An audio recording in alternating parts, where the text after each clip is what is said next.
ایک مشہور واقعہ ہے کہ غالباً ایک صحابی تھے اور وہ بازار میں آئے، لوگوں کو کہنے لگے تم یہاں بازار میں خرید اور فروخت میں مصروف ہو، تجارت میں لگے ہوئے ہو، اور وہاں مسجد میں نبی کی میراث تقسیم ہو رہی ہے، لوگ دکانیں چھوڑ کر، کاروبار چھوڑ کر، تجارت چھوڑ کر مسجد کی طرف دوڑ پڑے، اور مسجد میں جا کر دیکھا، واپس آئے، کہنے لگے آپ نے غلط بیانی کی کہ مسجد میں میراث بٹ رہی ہے، وہاں تو کچھ نہیں ہو رہا، کچھ نہیں بٹ رہا۔ کہا اچھا، کیا وہاں کیا ہو رہا تھا؟ کہا جی وہاں تو دین سیکھا سکھایا جا رہا تھا، تعلیم اور تعلم کے حلقے لگے ہوئے تھے، لوگ مسائل سیکھ رہے تھے۔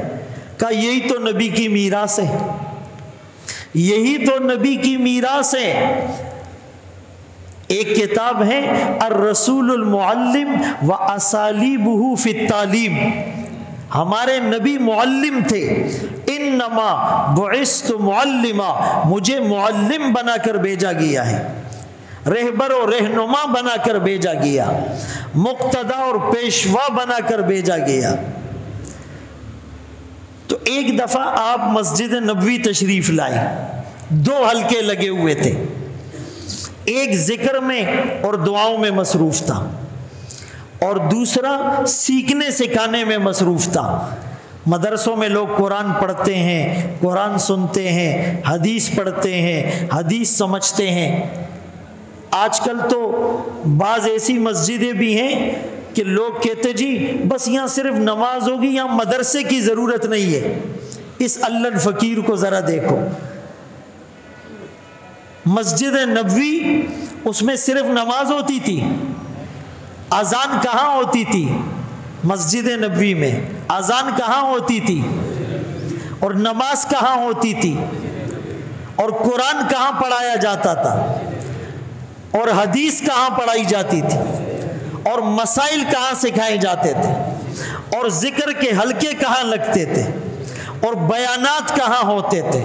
اور بیواؤں کی لسٹیں کہاں بنتی تھی؟ اور جہاد کی تشکیلیں کہاں ہوتی تھی؟ اور تبلیغی وفود کہاں سے نکلتے تھے؟ یہ سب مسجد نبوی میں ہوتا تھا۔ مسجد ہے ہی نماز کا نام، ذکر کا نام، قرآن کی تلاوت کا نام، درس کا نام، تعلیم کا نام، اجتماعات کا نام، لوگوں کے مسائل بتانے کا نام۔ تو ایک حلقہ ذکر کا تھا، دعاؤں میں مصروف تھا، اور دوسرا حلقہ تعلیم اور تعلم میں مصروف تھا۔ اللہ کے رسول صلی اللہ علیہ وسلم آئے، دونوں کو یوں دیکھا اور فرمایا کل علی خیر، یہ دونوں حلقے خیر پر ہیں، یہ بھی خیر کا کام ہے، دعا مانگ رہے ہیں، ذکر کر رہے ہیں، مراقبہ کر رہے ہیں، اور یہ بھی خیر پر ہے جو مدرسہ لگا ہوا ہے، جو حلقہ لگا ہوا ہے، جو سیکھنے سکھانے کا عمل ہے، جو تعلیم اور تعلم کا سلسلہ ہے۔ لیکن آپ خود کہاں بیٹھے؟ آپ اس حلقے میں بیٹھے جو تعلیم اور تعلم میں مصروف تھا، اور یہ فرماتے ہوئے بیٹھے انما بعثت معلما، مجھے اللہ نے معلم بنا کر بھیجا ہے۔ بہت شرح صدر کے ساتھ یہ بات کہہ رہا ہوں کہ تعلیم اور تعلم سے بہتر کوئی حلقہ نہیں ہو سکتا، علم پڑھنے پڑھانے سے کوئی کام افضل نہیں ہو سکتا۔ قرآن میں کتنے پارے ہیں بتاؤ؟ سورتیں کتنی ہیں؟ 114۔ منزلیں کتنی ہیں؟ رکوع کتنے ہیں؟ جی آیات کتنی ہیں؟ لیکن قرآن کریم کی جو صورتیں ہیں، سب سے پہلی صورت کون سی نازل ہوئی؟ سورۃ العلق۔ اس کی ابتدائی آیات جو پہلی وحی اتری اس پہلی وحی کا جو پہلا لفظ تھا وہ اقرا، پڑھنے پڑھانے کا تھا۔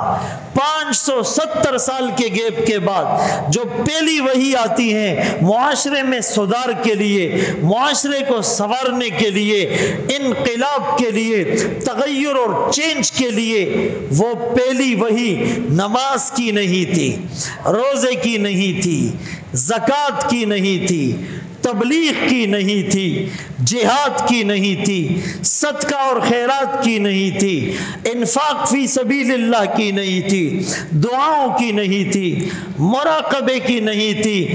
وہ پہلی وحی جو اللہ نے اتاری، اقرا، پڑھنے پڑھانے کا حکم دیا۔